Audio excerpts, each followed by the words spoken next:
Bueno, acá vamos de nuevo. ¿Cómo están todos? Es un día complicado, parece. Hola, ¿cómo están todos? Bueno, acá vamos de nuevo, esperando. Vane, qué bueno que estás ahí, mi soporte, Museo Macba. Esperemos ahora que pueda unirse Rodrigo. Ahí ya lo tenemos. Parece que era un tema de actualización, así que lo estamos esperando. En cualquier momento se une. Nos pusimos un poco nerviosos, pero bueno, esto es así. ¿Qué va a ser?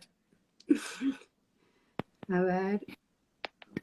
Bien, Rodrigo. Bueno, acá estamos, finalmente. Lo logramos. ¿Me escuchás? Sí, sí, te escucho perfecto. ¿Mm? Ah, Creo que ok. hay un poquito de delay porque de golpe te veo. Acá dice, a los genios se los espera. Sí, te esperamos. Rodrigo, antes que nada, bueno, gracias a todos los que están volviendo a entrar. Tuvimos algunas dificultades técnicas, pero todo se soluciona. También les quiero contar que esto estaba organizado de otra manera, mostrando imágenes, pero Instagram nos cambió la modalidad, o sea que vamos a tener que charlar y al final de la charla les voy a pasar el video con toda la muestra para aquellos que lo quieran ver. ¿Mm? Rodrigo Alonso, muchísimas gracias por compartir este vivo con nosotros. Antes que nada te quiero felicitar, la verdad que estuve ayer recorriendo la muestra y es divina, hay unas piezas lindísimas y realmente es un placer recorrer 50 años de arte geométrico en la Argentina. Contanos un poco vos, que sos el que sabe, de esta muestra. Bueno, te cuento, la idea fue de Aldo Rubino, del director del museo. Él quería, bueno, viste, todos los años planifica una muestra grande de arte geométrico y la idea era hacer una exposición sobre el arte geométrico en la Argentina, pero sacando, podríamos decir, los momentos que son los más conocidos, Uh o -huh. sea, la década del 40 y la década del 60, que son los dos momentos más, eh, digamos, más conocidos, más populares, que la gente conoce mejor, ¿no? Es decir, la década del 40 con el arte concreto, ¿no? O sea, los inicios de esta pintura geométrica de manera así más sistemática, y luego un resurgir que hubo en la década del 60 con el arte cinético, el arte óptico, el minimalismo, o sea, un montón de corrientes que aparecieron en ese momento y que hicieron que hubiera un boom, ¿no? Una explosión nuevamente del arte geométrico. Después de los 60, Uh ya -huh. hay prácticamente muy poco escrito y muy poco relevado sobre lo que sucedió después. No es que no haya pasado nada, porque obviamente ha pasado de todo, y de hecho la geometría en el arte contemporáneo argentino está muy presente. Hay Sí, muchos sí. artistas Uh jóvenes que trabajan con geometría, es decir, que nunca, desde la década del 40 nunca se dejó de producir arte geométrico. Lo que sí sucede es que a partir de la década del 70 no hay tantos libros, ni estudios, ni ensayos, ni investigaciones sobre qué es lo que ha sucedido con este tipo de producción.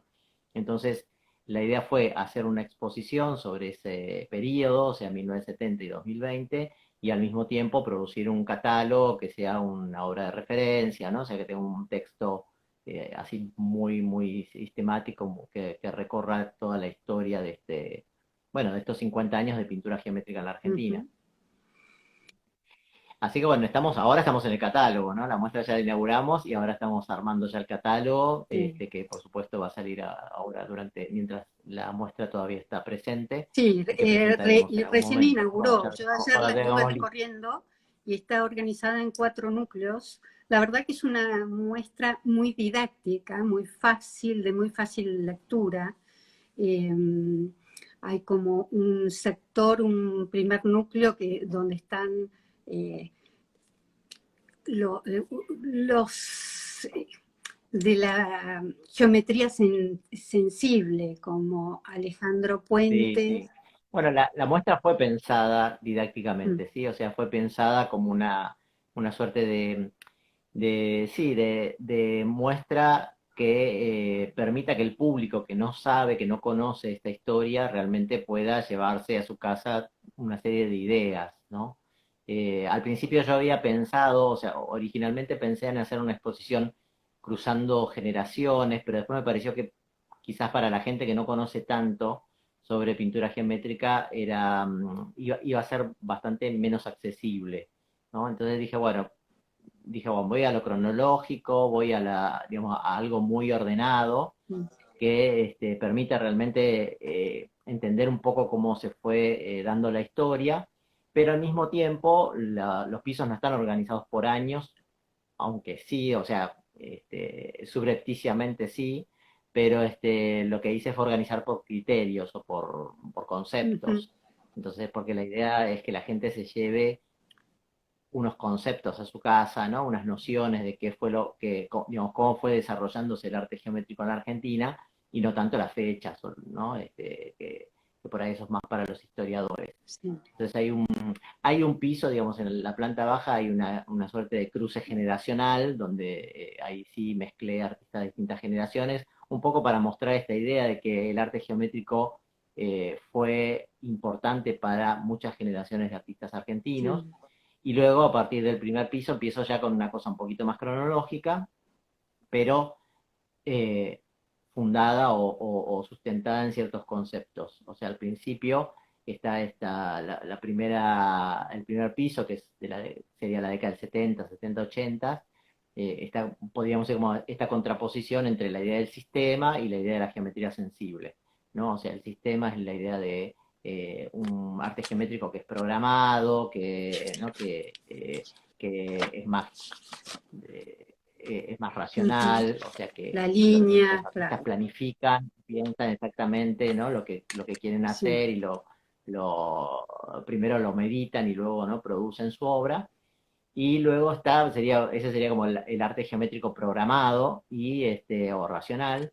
Y el otro, de la otra vertiente, sería casi, podríamos decir, como la vereda de enfrente, para no decir la opuesta, pues no es exactamente opuesta, pero sí un pensamiento en la geometría que se denominó en su momento geometría sensible, Ujú. y que significa unos artistas que se aproximan a la geometría, que utilizan a la geometría como una herramienta, como un instrumento, pero para expresarse subjetivamente. Entonces hacen elecciones subjetivas, por ejemplo, se fijan mucho en el color, en cosas que no eran tan importantes, digamos, en la geometría más programada, en Sí. las texturas, por ejemplo, en la Sí, pintura, exacto. Sobre todo en el generar tema una de la atmósfera. textura, me parece que es algo muy llamativo. Hay una obra que es una de las últimas adquisiciones de María Hansen, que es una preciosura, trabajada De Hilda sobre Hans. arpillera, ¿no? Claro, y además es una obra que es interesante, esa obra de Hilda Hans, eh, porque Sí. perdón, Hilda Mann, estoy diciendo Hilda Hans, Hilda Mann. Sí. Es interesante porque si yo te la saco de ahí, la pongo en la contemporaneidad, es absolutamente contemporánea, o sea, Sí. podría ser hecha por un artista actual, ¿no? Porque tiene unas elecciones de color que son totalmente arbitrarias, por gusto, o sea, utiliza unos rosas, unos colores de la época. Sí, después la vamos a mostrar. Ujú. Claro, y tampoco son los colores, podríamos decir, de la geometría más ortodoxa, que a veces va más a los colores primarios, ¿no? Claro. El amarillo, el azul, el Sí, esta rojo, el trabaja con el blanco, el negro, fondo de como la decía arpillera, Mondrian. ¿no? Que además lo hace muy Claro, cálido. ella elige unos colores totalmente raros, una forma que es muy extraña también, porque son como unos rombos, medio, no sé, unas formas muy extrañas, unos rombos alargados, Ujú. no sé. Y, mm, y es muy rara, realmente es muy rara desde esa perspectiva, como te decía, más Ahí, racionalista, ahí como le lo estoy estamos viendo, ¿no? mostrando en la Como desde esa computadora. Viste que perspectiva más racionalista, que quizás era la perspectiva más racionalista, venía más del concreto y del arte minimalista, por ejemplo, ¿no? O sea, de la década del 40 y del 60. Pero en los 70 aparece esta idea de una geometría personalizada, o sea, cada uno utiliza la geometría para expresar lo que cada uno quiere, ¿no? Y entonces se vuelve como una suerte de geometría subjetiva, y aparece ese concepto de la geometría sensible, que es un concepto acuñado por Aldo Pellegrini, originalmente para las obras de Alejandro Puente y de Paternosto, pero después se transformó en una suerte de concepto, digamos, que trascendió, digamos, la obra de estos dos artistas, y en la década del 70 hay un libro incluso publicado por un historiador del arte brasileño que habla de la geometría latinoamericana como geometría sensible. claro. E incluso hay también en internet hay un programa de televisión de estos que hacía Marta Traba, que Marta Traba le dedica un programa entero a la geometría sensible, y justamente habla de cómo en la década del 70, ¿no? 70s, 80s, hubo una explosión de estos artistas que utilizaron la geometría para, bueno, como una forma de exploración Ujú, personal, ¿no? Y no tanto de exploración de un sistema de sí. composición. Bueno, y ahí hablando de Alejandro Puente y Bonevardi, perdón, Paternostro, los dos también se ocuparon de, de las culturas prehispánicas, que es algo también muy Claro, interesante, esa es ¿no? otra característica también de los 70s, porque si bien Puente y Paternoster tienen toda una producción muy importante en la década del 60, yo para esta exposición decidí que los artistas que habían sido muy importantes en los 60 no estuvieran en esta exposición, pero hice algunas excepciones. Una excepción fue justamente Puente y Paternoster. ¿Por qué? Porque en realidad ellos en los 70 cambiaron radicalmente su producción, ¿no? Es decir, ellos venían, si se quiere, más del sistema, ¿no? O sea, utilizando esta forma de producción geométrica ligada un poco a los sistemas compositivos, y a partir de los 70 se empiezan a incorporar toda una serie de referencias a las culturas prehispánicas, a los tejidos, a las arquitecturas, a las cerámicas, ¿no? Empieza a aparecer muy claramente en su obra, no solamente en la obra de ellos, también en la obra de Bonivardi. Ujú, Hay muchos artistas de esta época que empiezan a mirar un poco a las geometrías sí. latinoamericanas, pero digamos de la historia, ¿no? Prehispánicas. Y bueno, esto es algo, es muy propio de la década del 70 y de los 80, me pareció que era muy importante que estuviera presente en la exposición.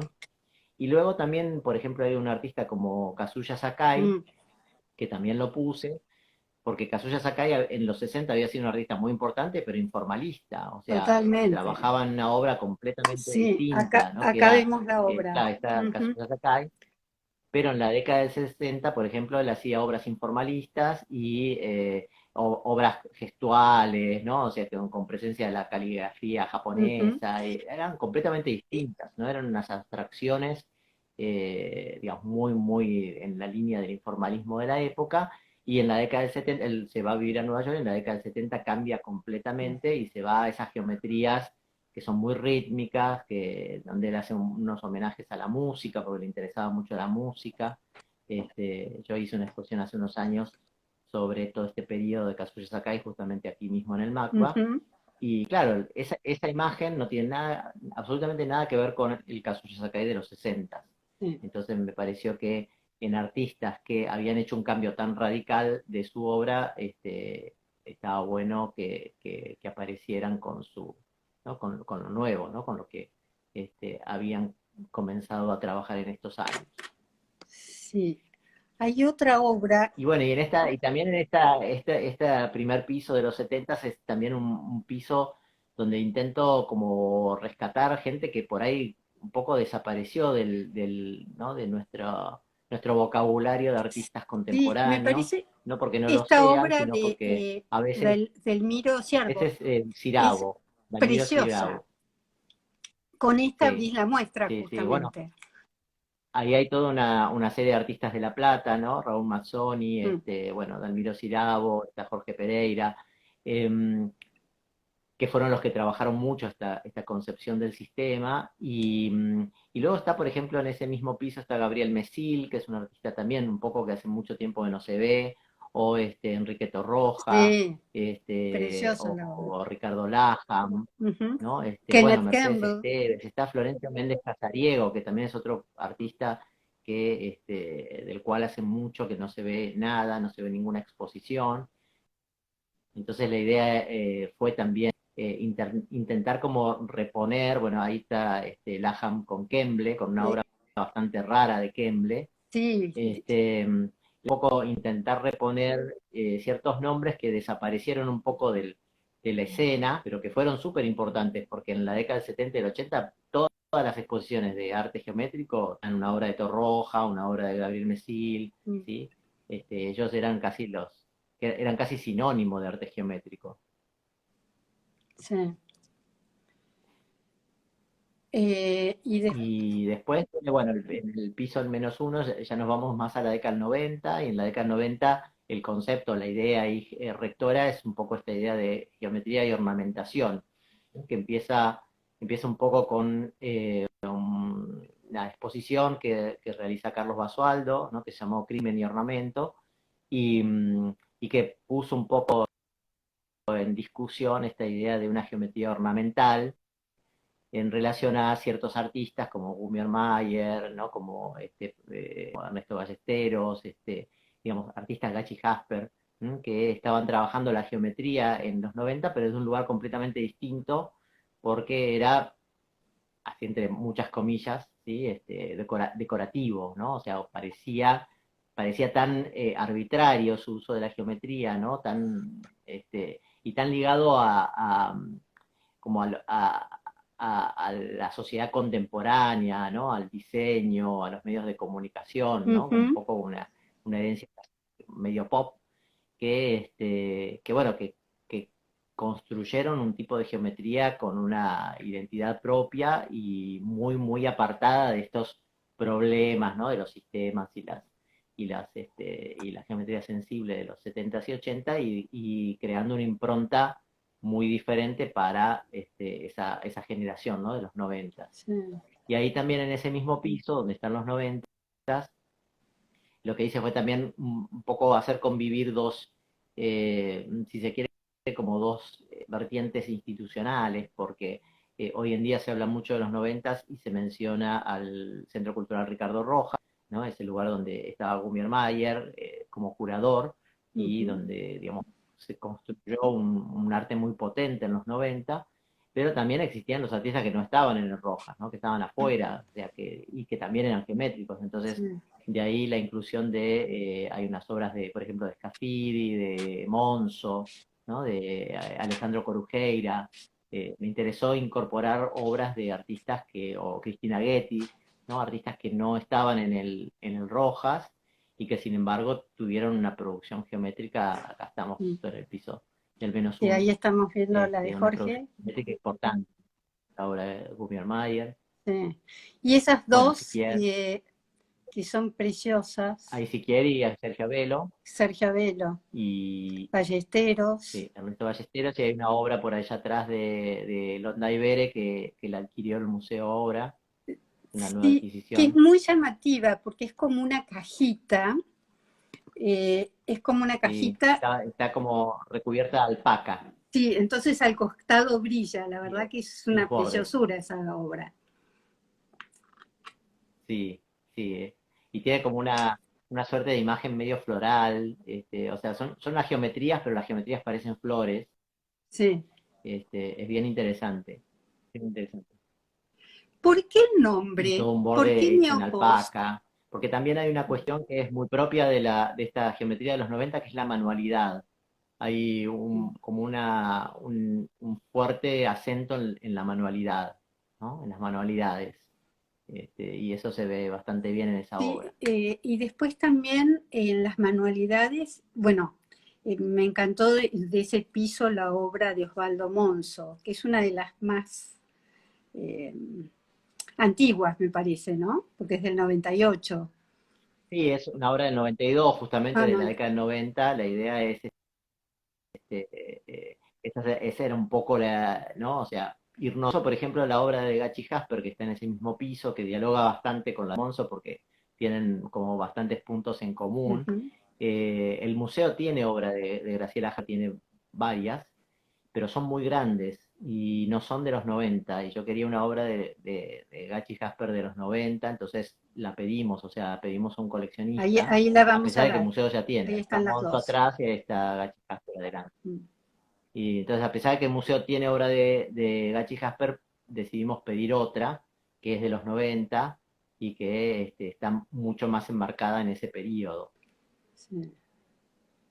En la muestra hay varias, digamos, hay una mezcla entre varias obras que son de la colección y otras que pedimos. Ujú. Bueno, ahí está Eduardo Costa. Y luego el piso de abajo es el piso que este que viene ahora, es el piso de la contemporaneidad, ¿no? El siglo XXI, podríamos decir, ¿no? Y ahí lo que, digamos, lo importante es marcar la diversidad, ¿no? Porque si algo caracteriza al siglo XXI es un poco eso.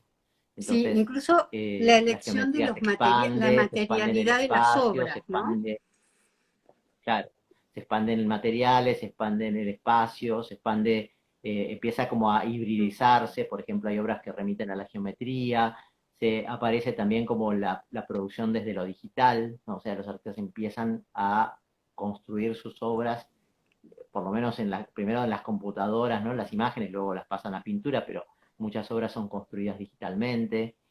Hay una obra también ahí que está producida con stencil, es decir, que empiezan como a aparecer un montón bueno, está la obra de Eduardo Costa, que está hecha con pintura solidificada, Ujú. o una obra de La Padula que está hecha con humo, Ah, esa me ¿no? Entonces, parece que es, o sea, ahí ya la geometría se expande para cualquier lado y realmente muestra que hay, o sea, que hay mucho por hacer, claro, que no es como no es por un ejemplo, espacio discúlpame que te agotado la interrumpa, pero geometría, ¿no? hablando de la obra de Pablo de la Padula, cómo la geometría puede ser realmente sensible, porque esa obra está hecha con humo y es una obra geométrica, Sí, es casi una contradicción, ¿no? sí, sí, digo, a ver, la verdad que las posibilidades son miles, ¿no? O sea, para, eh, digamos, para investigar dentro del universo de lo geométrico, de ahí que haya tantos artistas que están, ¿no? trabajando en esto, a Mm. pesar de ser algo, ya dijimos, ¿no? Empezó en los 40, o sea, imagínate. Y ojo que también una cosa que es bastante importante de señalar es que hay países donde la geometría prácticamente no existe, ¿no? Mm. O han tenido muy poca tradición de arte geométrico, y la Argentina es un país donde la geometría tiene una presencia muy importante, Sí. ¿no? Es decir, seguramente, bueno, por toda esta herencia que tenemos desde el arte concreto en adelante, igual Brasil con su herencia del neoconcretismo, ¿no? Pero hay otros países, como, bueno, por ejemplo, el caso México es un caso, Chile Mm. es otro caso, o sea, donde no tiene tantos años de geometría, y los artistas geométricos son como personajes medio raros, ¿no? Son como, Sí. incluso muchas veces han tenido que ir en contra de la corriente. Por ejemplo, pienso en el caso de Matilde Pérez en Chile, que era casi una loca, qué sé yo, estaba sola, ¿no? Sola haciendo geometría, haciendo arte cinético en Chile en la década del 60, Claro. y realmente era como alguien visto como fuera de lugar, ¿no? Por hacer eso. O incluso estas obras de Kazuya Sakai, la que tenemos acá, la del 70, su producción más fuerte la hizo en En México, México, sí, y sí, a sí. partir de Mm. geometría casi empieza la geometría mexicana, ¿sí? O sea, él es el que de alguna manera casi introduce la geometría en México, porque México estaba muy tomado por el muralismo mexicano y por toda la tradición Sí. de Rivera, bueno, de todo lo que conocemos, ¿no? O sea, por una pintura muy figurativa, muy política. Entonces la geometría era algo completamente fuera de lugar, ¿no? Y Mm. hasta que no entró, y esto fue reconocido en una exposición hace poco, hasta que no entró Kazuya Sakai con toda esa geometría, ese color, esa cosa del diseño, etcétera, los mexicanos no empezaron a tener una producción geométrica importante, ¿no? Sí. Bueno, eso obviamente eso tiene que ver con la historia de cada país, pero es interesante destacar que en la Argentina la geometría es algo que tiene una historia importante y que tiene también un presente Ujú. importante. Hay muchas artistas que trabajan en eso y como decía, es algo inagotable. Sí. Sí, bueno, y también es muy interesante cómo dentro de la exposición haces contrapuntos y cómo dialogan las distintas obras. En este momento me estoy acordando, por ejemplo, el Eisenberg, que está al lado de... Es Bueno, una Eisenberg pieza ese fue divina. en realidad ese está colado, el Eisenberg está colado, pero porque queda perfecto. Eisenberg es un Y artista no es de los frente 70. al de, Claro, quedaba tan bien que al final decidí claro, pero ponerlo. además está frente Es así, quedaba tan prácticamente bien al que de decidí ponerlo. Hilda Mans, que los colores se dialogan muy bien, ¿no? Claro, en esa pared también hay una, o sea, la obra de Eisenberg es como una torre, es como una suerte de torre hecha en ocres, en Mm. marrones, y hay una obra de Paternoster ahí mismo que también es como una especie de tótem en un color Sí, un ocre medio ocre. naranja, Ujú. y hay una obra de Bonevardi que también es una suerte de construcción, que tiene unas La vamos a volver a poner molduras, para ¿no? O que sea, que también ahí representa como está una el suerte de Eisenberg. tótem. Entonces, claro, Mm. esa relación era como bastante, me quedaba muy bien, entonces de ahí fue que decidí colocar el Sí, Eisenberg, me que en llamó la un principio lo había atención. sacado porque me parecía que Eisenberg es un artista más de los 40, de los 50, digo, tiene una época de gloria, quizás en otros momentos, pero esa obra es tan bella y funcionaba tan bien en el contexto que me pareció importante, es una obra que pertenece al museo y me pareció también interesante que el público que va a la exposición pueda ver esa obra, que es una obra que si no queda guardada en un depósito, ¿no? Totalmente. Y que es tan contemporáneo, ¿no? Eh, me- Sí, sí, una totalmente, obra que me gustaría que completamente. también destacaras es esta, y hablaras de ella, la de Juanjo Cambre, ese mural impresionante. Ah, porque ahí hay ese piso, como te decía, hay una suerte de diálogo generacional. Ahí justo hay dos artistas que son casi de la misma generación, que son Cambri y de Sagastizábal, Ujú. Julio de Sagastizábal. Eh, Ahí aposté mucho al color, ¿no? Y a entrar con un impacto fuerte de color, pero en la pared de enfrente hay una pared que podríamos decir es bastante más baja, ¿no? O sea, donde el color es Sí, mucho menos ese importante. tríptico de Hay como Amadeo Azar es divino, que son hay unas acuarelas. relaciones muy sutiles entre, Mm. bueno, la obra de Amadeo Azar, que habla un poco de la historia del arte geométrico, de los inicios, porque hay una referencia a una obra de Iomi, a una obra de Loza, y, y es una obra que está como en unos tonos de grises y verde, y cuando pasas de ahí pasas a una obra de Olga Jardín que tiene como unos ocres y unos verdes, y de ahí pasas a una obra de Jorge Zarzale, que tiene unos círculos que hacen como un juego con ese círculo de Jardín, y termina con una obra de Carla Bertone, que son unos rombos que cortan como la ortogonalidad de todo, pero termina con unos verdes también, que son casi como el mismo verde con el que iniciamos con Amadeo Azar. Entonces ahí hay toda Ujú. una de artistas completamente diferentes,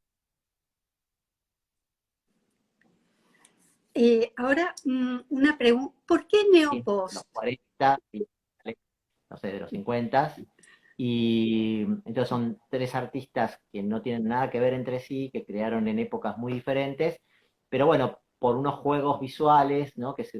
Esto se va armando y genera toda una continuidad bueno, te va llevando hacia adentro de la exposición. Discúlpame, de cuáles obras hablabas? Porque te interrumpí y no te escuché. De los Estas tres. comienzos, la que está en la planta baja. Está Amadeo Azar, está Jorge Zarzale y después Sí. Carla Bertone. Ahí hay todo este diálogo entre Oh, formas, color, género, ¿eh? Un poco sí. Eh, y yo te pregunto una cosa, Ro. ¿Cómo se hace como curador para imaginarte, porque son cuántos artistas que estás exhibiendo? ¿Cómo te imaginas la se muestra? cortó, no te llega a escuchar bien el... Ah, ¿no me escuchás? Eh, Ah, ¿Cómo es que bueno, vos te imaginás la qué muestra? difícil. ¿Cómo es la receta? Es muy difícil. Vos sabés que yo, sí, yo trabajo, o sea, yo planifico las muestras bastante, las cambio mucho en el montaje, porque hay muchas cosas que uno no conoce de las obras hasta que no las ves, ¿no? En otros países, bueno, a veces se trabaja con mucho más tiempo, entonces uno está con las obras mucho tiempo antes, como para tomar ciertas decisiones, pero muchas veces en la Argentina es bastante común que uno se encuentra con las obras el día del montaje y cambia mucho, por ejemplo, una cosa tonta, cambia mucho el marco de la obra. Si la claro. obra está marcada, si no está marcada, si el Mm, marco es negro, si el marco es blanco, si el marco es de color, eso te cambia un montón. O sea, vos habías pensado colocar una obra al lado de otra, pero cuando viste los marcos, te das cuenta que no funcionan esas obras mm, juntas porque el marco es diferente. ¿M? O, bueno, como te decía, uno en el lugar se va dando cuenta a veces de que hay unas relaciones que aparecen y que uno no había tenido en cuenta, o que no las había podido ver hasta que no vio la obra real, ¿no? En vivo. Y eso es bastante difícil de predecir en el papel. ¿No? O sea, yo en el papel, yo me hago mis diseños de montaje, preveo más o menos cuáles son las obras que voy a poner, pero a veces sucede que cuando llego al lugar esas obras no funcionan. No mm, funcionan por X motivos, ¿no? Eh, porque, insisto, o tienen alguna particularidad que no pude ver yo en una reproducción, y cuando llego al lugar me encuentro con la obra en vivo y veo que efectivamente mm. no como lo pensé. Entonces cambio las cosas de lugar, o sea, en el mismo momento cambio las cosas de lugar y cuando veo que las cosas funcionan, ahí se montan. Bueno, bueno, la verdad, otra pregunta que, no, que yo insisto con ella es, ¿por qué Neopost? El nombre. Ah, el Neopost. Bueno, el Neopost es un nombre, o sea, es un nombre arbitrario en realidad, porque siempre la exposición se llamaba 50 años de pintura geométrica en la Argentina, era largo como para Sí. un título, ¿no? O sea, realmente esos títulos no funcionan. Son títulos muy explicativos, entonces eso básicamente tenía que ser un subtítulo. Y buscando un poco un título que fuera corto y que tuviera un poco de gancho y qué sé yo, vi que como estaba leyendo muchos textos sobre geometría y nueva geometría, posgeometría, otra geometría excéntrica, o sea, cada autor, cada crítico de arte le pone un nombre a algo, y se inventan muchos nombres. Entonces aparece el neogeometría, la posgeometría, la geometría excéntrica, la geometría heterodoxa, la geometría no sé qué va, la geometría sensible, ¿no? O sea, siempre es como que hay que inventar un nombre para hablar de algo que no se rige por los cánones tradicionales de la geometría. Entonces tomé dos de estas partículas, el neo y post, ¿no? La neogeometría y postgeometría, como para hacer un título, y me pareció que estaba bien, era como un título divertido porque además neo y post habla como que es nueva y posterior a la década del 40 y 60, que son como podríamos decir Ok. momentos, digamos, más conocidos de la geometría, y estos serían como los neo y los post, ¿no? Los que vienen después.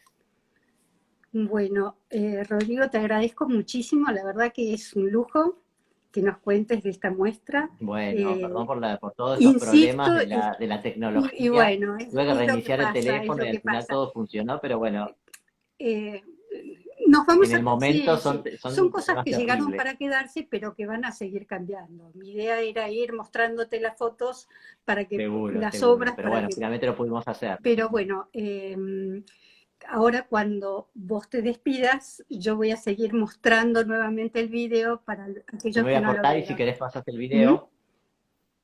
El video.